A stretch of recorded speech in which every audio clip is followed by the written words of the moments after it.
अपने पति की हत्या के आरोप में जेल से जमानत पर छूट कर आई सोनम रघुवंशी की मुश्किलें एक बार फिर से बढ़ गई हैं। उसकी जमानत रद्द कराने के लिए मेघालय सरकार ने हाईकोर्ट में याचिका लगाई है।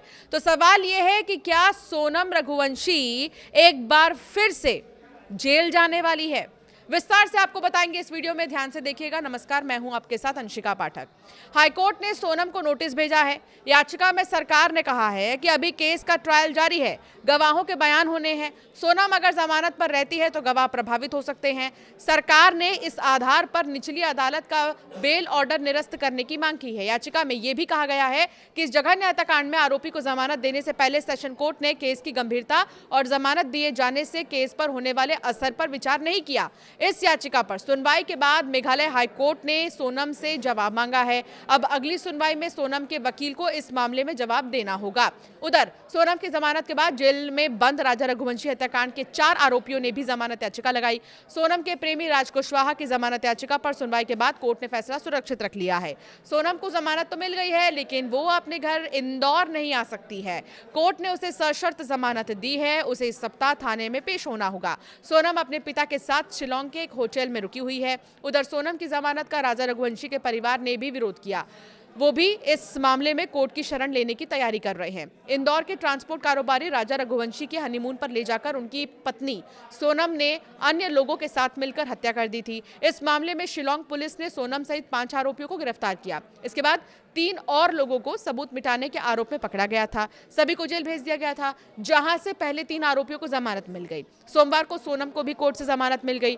सोनम को जमानत मिलने के बाद से ही राजा के परिवार में गुस्सा है। परिवार को इस फैसले पर भरोसा ही नहीं हो रहा।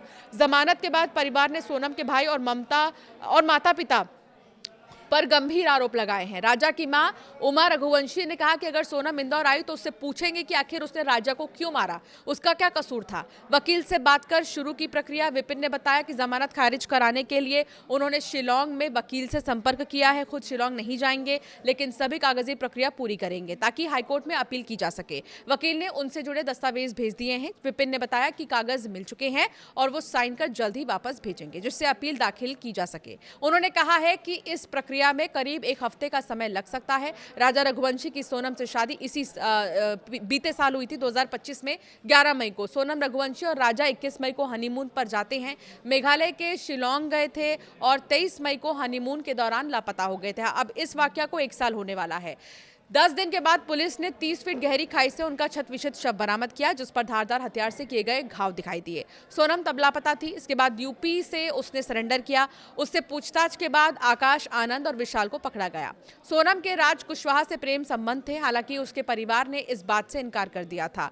पत्नी सोनम राजा को दर्शनीय स्थलों की सैर के बहाने एक दूर स्थान पर लेकर गई थी। उनके पीछे अन्य 3 हत्या के आरोपी भी चल रहे थे। फिर 2 छुरों से वार किया गया और उनकी हत्या कर दी गई, जिनमें से एक छुरा बाद में जंगल में ही मिला था। सोनम घटनास्थल से भाग गई और बाद में उसने उत्तर प्रदेश में पुलिस के सामने आत्मसमर्पण किया। सोनम और राज सहित सभी 5 आरोपी फिलहाल न्यायिक हिरासत में हैं। मेघालय में हनीमून के दौरान अपने पति की हत्या करने के मामले में सोनम रघुवंशी को कोर्ट ने जमानत दी थी सोमवार को। जानकारी के अनुसार सोनम को शायद एक टाइपिंग गलती के कारण जमानत मिली थी, जबकि इससे पहले उसकी जमानत 3 बार खारिज हो चुकी थी। दरअसल राजा रघुवंशी की हत्या के बाद जो प्रथम सूचना रिपोर्ट होती है, एफआईआर दर्ज की गई थी, उसमें बीएनएस की धारा 403 का उल्लेख किया गया था, जबकि बीएनएस जिसने 1 जुलाई 2024 को भारतीय दंड संहिता आईपीसी की जगह ली है, उसमें धारा 403 एक जैसी कोई धारा ही नहीं है। इसके साथ ही पूर्वी खासी हिल्स जिला अदालत ने पाया कि सोनम रघुवंशी से संबंधित सभी दस्तावेजों में गिरफ्तारी के औचित्य की चेकलिस्ट, गिरफ्तारी मेमो, निरीक्षण मेमो, गिरफ्तार व्यक्ति के अधिकारों की सूचना, केस डायरी का सारांश, जिन भी धाराओं के तहत किया गया है, उसको लेकर किसी भी दस्तावेज में याचिकाकर्ता को यह सूचित नहीं किया गया है कि उसे बीएनएस की धारा 103 के तहत अपराध के लिए गिरफ्तार किया जा रहा है। कोर्ट ने यह भी कहा कि गिरफ्तारी के आधार गिरफ्तारी की जानकारी दिए जाने से पहले ही मौजूद होने चाहिए। इसके अलावा कोर्ट ने यह भी पाया कि तैयार किए गए फॉर्मेट में मौजूद किसी भी चेकबॉक्स पर टिक नहीं किया गया था, जिससे सोनम पर लगे आरोपों का पता चल सके।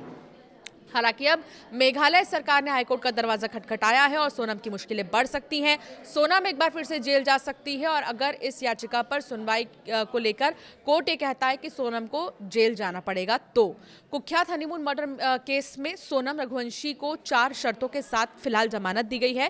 पहला, वो ना तो फरार होंगी और ना ही सबूतों या गवाहों के साथ किसी तरह की छेड़छाड़ करेंगी। दूसरा, वो कोर्ट द्वारा तय की गई हर तारीख पर कोर्ट में हाजिर होंगी और तीसरा, वो कोर्ट की उचित अनुमति के बिना इस कोर्ट के अधिकार क्षेत्र से बाहर नहीं जाएंगी। और आखिरी था 50,000 रुपए का एक निजी मुचलका वो भरेंगी। साथ ही कोर्ट की संतुष्टि के लिए उतनी ही रकम के 2 जमानती भी वो पेश करेंगी।